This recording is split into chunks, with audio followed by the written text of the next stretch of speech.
Hey, what's up guys? I'm MKBHD here. Welcome to the unboxing of the iPhone 11, iPhone 11 Pro, and iPhone 11 Pro Max, all in their new green colors. So by the time you see this video, I will have been using the iPhone 11s for a couple days. Not quite long enough to give it my full review, but pretty close. So that's in the works and coming soon. But in the meantime, this is your first look at what comes in the box, which is actually different this time, and a sort of a second impressions at the phone itself. So first of all, the boxes. They are going back to different colored boxes again, which I dig. So iPhone 11s will have white boxes, and iPhone 11 Pros will have matte black boxes. Last time we got this was, I believe, iPhone 8 and 8 Plus. But both will have the colored logos and the colored text. So inside the box, again, classic phone up top. And interestingly, the phone only has that peel-off plastic on the front and not the back this time. I kind of thought this was maybe only because it's the matte phone, but even on the glossy iPhone 11, it has the plastic on just the front.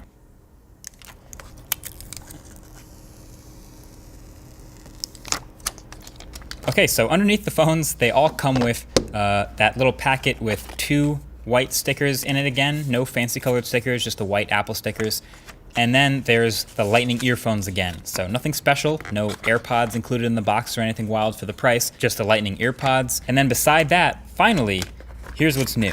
There's an included 18-watt USB Type-C fast charging brick in the box, and then a USB Type-C to Lightning cable. So this is the new default iPhone charging solution, the brick and the cable that you'll start to see everywhere.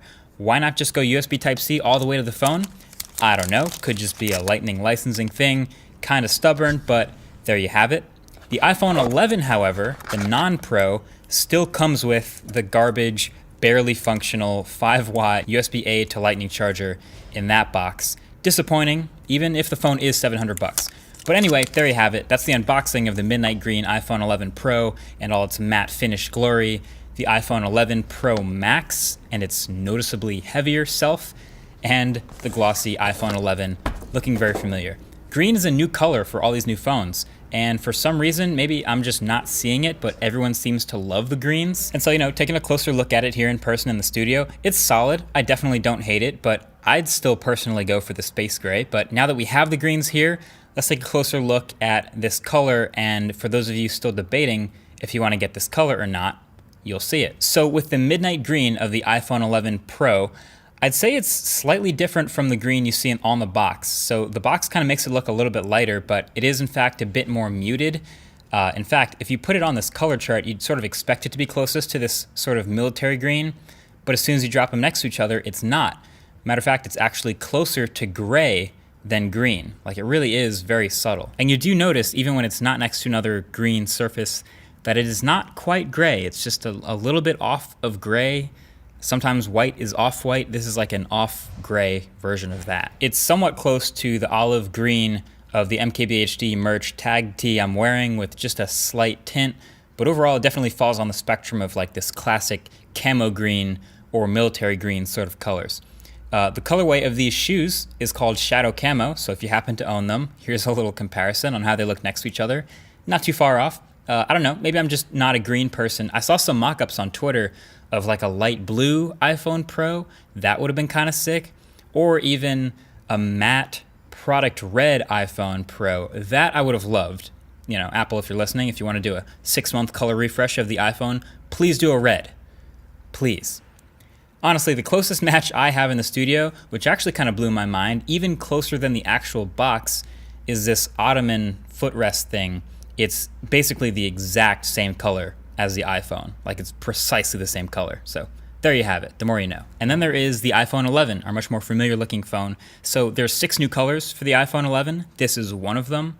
And it's definitely more of like a seafoam green or even like a minty green. Matter of fact, let's look up what Apple actually calls it. Let's see here, apple.com, go to iPhone, go to pre-orders, and then colors. Green.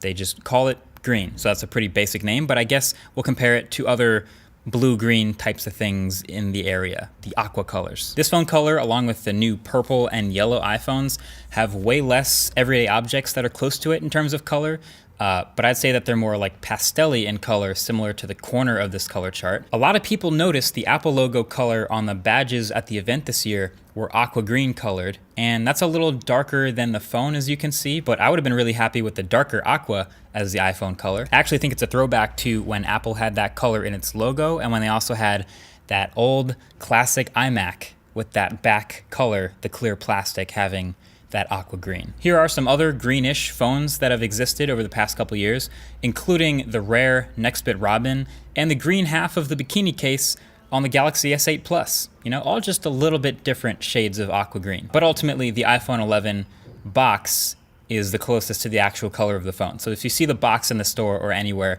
you've seen basically the correct color. There's a lot of different combinations of blue and green colors used in phones over the past couple years, but there you have it. So that's it for this quick, fun video. Again, the full reviews are coming soon, so the comments section of this video is the perfect place to leave your questions or comments about what you want to see in that full review. So if you have specific requests, things like battery life or feature testing or stuff you saw on the camera app or other videos that are out, let me know in the comments section below, and I'll be sure to include the testing of that stuff. But either way, that's been it. Thanks for watching. Catch you guys in the next one. Peace.